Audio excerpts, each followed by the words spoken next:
কি কাজের জন্য আপনি অ্যাওয়ার্ড পেলেন একটু জানাবেন? আমি আসলে একটা রিয়েলিটি শো দিয়ে আমার জার্নি শুরু, এটা সবাই আপনারা জানেন। এরপর থেকে আমি টুকিটাকি যাই ছোটোখাটো কাজ করছি এবং অ্যাজ এ মডেল হিসাবে আমাকে অ্যাওয়ার্ডটা দিয়েছে। আমি নতুন কোনো কাজ দর্শক দেখতে পাবো কিনা? না, আমি আপাতত নাটক করছি না। আমি ফটোশ্যুট, হোস্টিং আর একটা রিয়েলিটি শো দেখবেন ধামাকা, হয়তো ঈদের আগে হয়ে যেতে পারে। ঈদের আগে হয়ে যেতে পারে। ঈদে আপনার কি কি কাজ থাকবে? ঈদে আমার খুব একটা তেমন কাজ না, যেগুলো করার করে ফেলছি। দেখছেন আমার ফটোশ্যুটের কাজগুলো অনেক বেশি হচ্ছে, আর হোস্টিংয়ের কাজগুলো।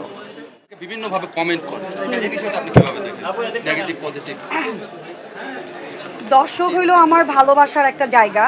তো আমাকে ভালো বলবে, খারাপও বলবে, সবার কাছে তো আসলে ভালো হওয়া যায় না। তো আমাকে ভালো বললেও আমি ওইটা ভালোভাবেই নিই, খারাপ বললেও আমি খারাপভাবেও না নিয়ে ওইটাকেও ভালোভাবে নিই।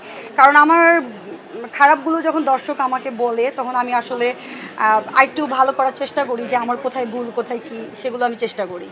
আপু, আপনি সবসময় গর্জিয়াস পোশাক পরেন এবং ভাইরাল পোশাকগুলো পরে আসেন, যার কারণে কিন্তু সবাই আপনার দিকে আকর্ষণে চলে আসে।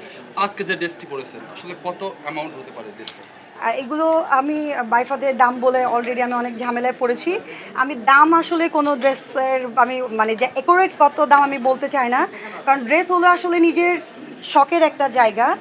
সো এখানে আমি ড্রেস পরেছি, আমার ভালো মানে আমার ভালো লেগেছে, আমি পরেছি। এখন আপনারা আপনারা একটা দাম বলে দিতে পারেন, সেটা আপনাদের বিষয়। আপনি যে ড্রেসগুলো পরেন, এই ড্রেসগুলো কি আপনি নিজে ডিজাইন করে থাকেন নাকি বাইরে অন্য কাউকে ডিজাইন করেন?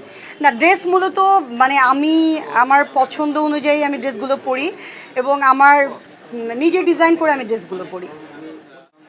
না না, উর্ফি, ভারতের উর্ফি জাবেদ আপু, উনার ড্রেস আমি দেখেছি। উনার মতন তো আসলে আমি এত সুন্দর ড্রেস পরতে পারবো না। উনার হলো নিজের একটা নিজে রেডি করে পরে, আর আমি আমার নিজের মতো নিজে পরার চেষ্টা করি। আর বাংলাদেশে শুধু আমি এইরকম ড্রেস পরি না, আর অনেকে পরে। আপনি বাইফাতে গিয়ে দেখছেন, কিছুদিন আগে আইকন একটি প্রোগ্রাম হলো, সেখানে গিয়েও দেখেছেন। সো সবাই সবার মতন ড্রেস পরে। এই ড্রেসগুলো কোথা থেকে আনা হয়, দেশের ভিতরে না দেশের বাইরে থেকে? কিছু, বেশিরভাগ বাংলাদেশে তো আসলে সব রকম ড্রেস পাওয়া যায়। আপনি ইন্ডিয়ার ড্রেসও পাবেন, পাকিস্তানের ড্রেসও পাবেন, আবার থাইল্যান্ডেরও পাবেন। সো বাংলাদেশ থেকে বেশিরভাগ কেনা হয়। এর মূল্য কত, মানে কত কি ধরনের সর্বোচ্চ কত টাকা ড্রেস আপনি ব্যবহার করছেন?